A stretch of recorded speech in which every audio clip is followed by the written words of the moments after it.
Hi everybody, this is Bogus Reviews, and today I'm going to be doing a review on the brand new surprise Neca figure, the Ultimate Silence of the Lambs Masked Hannibal Lecter figure. So before we take a look at Hannibal Lecter, let's go ahead and take a look at all of the accessories that he comes with. So first up, Hannibal comes with his push cart, and he is separate from this, but you do have to strap him into it, and it is the exact same sculpt as the previous version. Here you can see the previous version.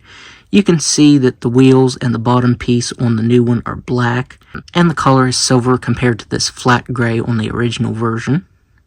Getting Hannibal strapped into this was a bit of a nightmare. So these straps are glued down to the figure. You have to feed them behind the cart right here and then peg them in. You can see the little nubs right there. You have to feed them through these peg holes. And the peg holes are very tiny and the pegs are very big. But they're really soft rubber, so if you push too much you could rip them off and damage it. So yeah, it was a bit of a nightmare getting him strapped in there. But once he's in it, he looks really awesome. Up next, he comes with his masked head sculpt, and this looks really nice. Unlike the previous figure, this mask isn't removable. It is a separate piece, but it's glued onto the face just like the straps are, and I think that was actually a wise decision, because I don't think the mask on the previous one really looked that great. So here they are side by side, and you can see that the mask on this one was huge because it was removable, and it just looked really out of place. He also had 3 separate straps that went onto this mask, and I did lose 2 of them because they were constantly falling out. So I do think it was a wise decision to actually make this just be glued to the figure and include some alternate head sculpts.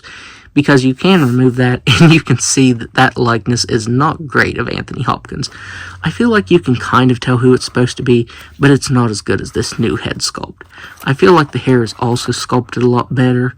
The bald spot on this one they did him really dirty with, and I feel like the hair on this one looks really funny.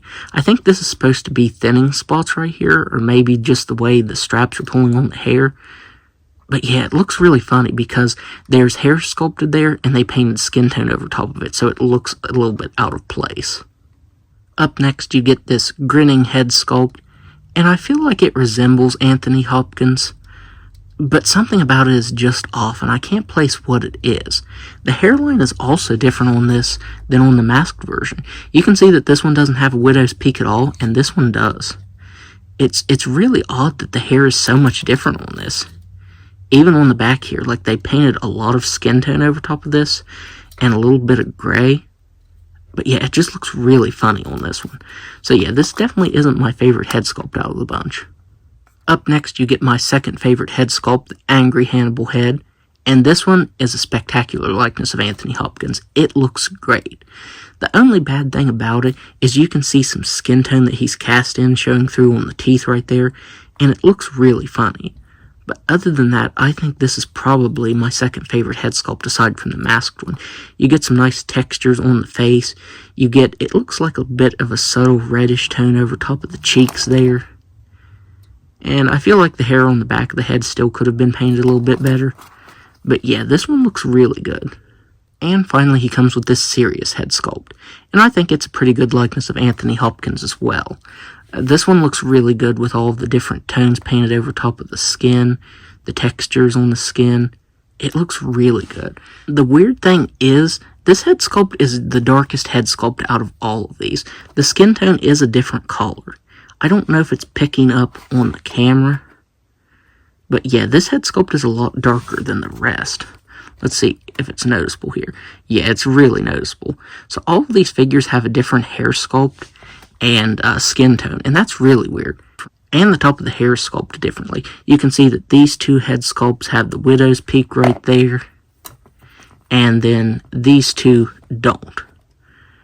So yeah, it's really odd that all of these head sculpts have differences on them, even though they're supposed to be the same person. So now let's go ahead and take a look at the rest of the figure.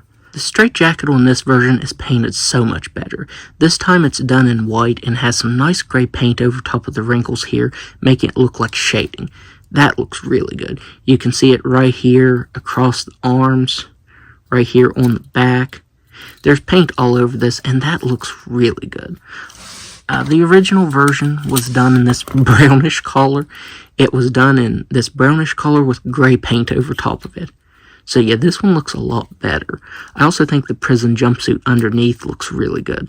This one was done in this extremely bright orange color, and this new one is done in dark orange, and then this light orange painted over top of the wrinkles to give it some variation. That looks very nice. We also get less paint on the belt right here. You can see the silver dots right here, and they're just painted over top of on this one in black. The silver looks nice. This one's done more of a grayish color. On the back here, you can see that this one doesn't look too bad. On the new version, you can see that the silver missed out in a couple places right there. And then the final difference is paint in the boots. On this new version, you get a subtle brown wash and then brown paint to the soles of the boots right there. And then this one had it looks like a gray dry brushing to it. So yeah, I do think this new version definitely looks a lot better. The colors just look so much better on it, and the likeness is much better than this one. So now let's go over his articulation, or lack thereof. So he has a ball-jointed neck that can't really look up that far because of the pad right here on the cart.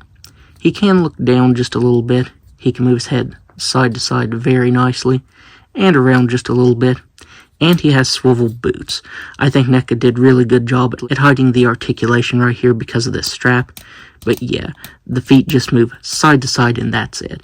So yeah, the figure does look good, but it's mostly a statue. An articulated statue is pretty much what it is. So now, let's do some size comparisons. So first up, here he is next to the original version. This was from the Neca Cult Classic series. And finally, here he is next to the previous version that was released earlier this year. This one was also a re-release of an older figure. I also wanted to say that if you do have this new version, you can pop this one's head off and pop any of the heads from this new one onto this one. The pegs are exactly the same, so the heads fit on there nicely. So if you have both of these figures, you can swap their heads back and forth, so I think that's pretty awesome. So overall, I don't think this is a bad figure, but I don't necessarily think it's great either. It's definitely a good update of the Neca Cult Classics version, but this one definitely has some big flaws as well. Like, none of the head sculpts really match up, all of the skin tones are different, and the hairlines are sculpted different as well. I definitely wish there would have been some consistency among all of the head sculpts. I also want to put up the barcode right here because this just surprise dropped at Walmart. I don't actually remember hearing anything about this. This was a total surprise to me to find at Walmart. So if you're trying to find it, I'll go ahead and put the barcode up on screen so hopefully you can find it. So overall, I don't think this is a bad figure, but I definitely don't think people are going to be happy with it. Even though this has articulation, it's basically just a statue. So basically what you're getting is just an updated statue. So that's my review. If you like this review, be sure to hit the like button and subscribe to my channel. Thanks for watching.